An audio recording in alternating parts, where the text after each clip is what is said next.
ایک دفعہ کی بات ہے، ایک جنگل میں ایک بندر اور ایک مگرمچھ کروکوڈائل رہتے تھے۔ یہ دونوں جنگل کے اہم حصوں پر رہتے تھے اور دونوں کے پاس اپنی آبادیاں تھیں۔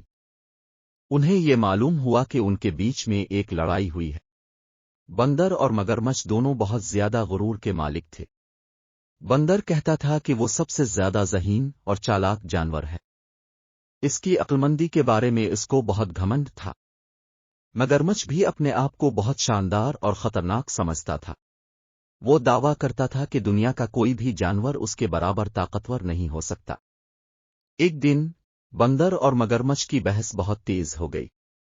دونوں ایک دوسرے کو مقابلہ کے لیے بلانے کے لیے کہہ رہے تھے۔ بندر نے کہا، میں تمہارے سامنے تمام جانوروں کو حیران کر دوں گا۔ مجھے دکھاؤ کہ تم میری طرح آدمیوں کو مسخرہ بنا سکتے ہو۔ مگرمچھ نے چیلنج قبول کیا اور کہا، میں تمہیں دکھاؤں گا کہ کروکوڈائلز دنیا کے سب سے خطرناک جانور ہوتے ہیں۔ بندر اور مگرمچھ نے تفصیلی منصوبہ بنایا۔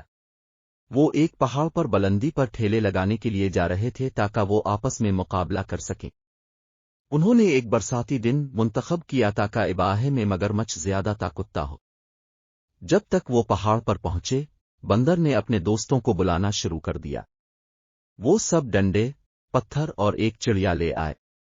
مگرمچھ نے بھی اپنے دوستوں کو بلایا۔ وہ اپنے ساتھ مگرمچھوں کو لے آئے۔ اجلاس کا وقت آ گیا۔ بندر نے مشتعل حوصلے سے پہلے کچھ پتھروں کو پہنچایا اور پھر ایک بڑا ڈنڈا اٹھایا۔ اس نے کہا، دیکھو، میں اس چڑیا کو اتنی اچھی طرح پھینکوں گا کہ تم کچھ بھی نہ کر سکو گے۔ بندر نے چڑیا کو اچھی طرح پھینک دیا اور وہ خوشی خوشی کرنے لگا۔ اب مگرمچھ کی باری تھی۔ وہ اپنے دوستوں کو پانی کی طرف اشارہ کرتے ہوئے بولا، مجھے دیکھو، میں اس ڈنڈے کو اتنی اچھی طرح پھینکوں گا کہ کوئی بھی بندر مجھے روک نہیں سکے گا۔ مگرمچھ نے ڈنڈے کو پھینکا لیکن وہ بہت زیادہ محنت کرتے ہوئے مچھلیاں لے آئے۔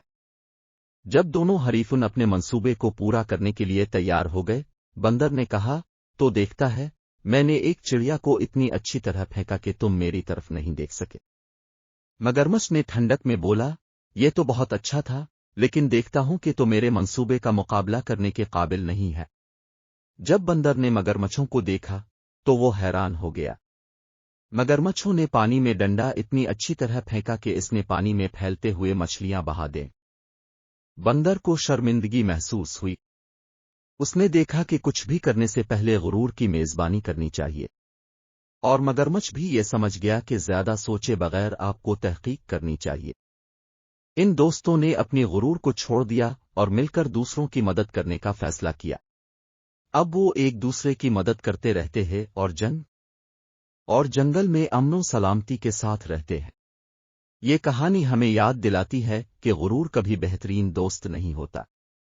زمینی حقائق کی تحقیق کرنا اور دوسروں کی مدد کرنا ہمیں سب کو ملاحظہ اور احترام کرنے کا درس سکھاتا ہے۔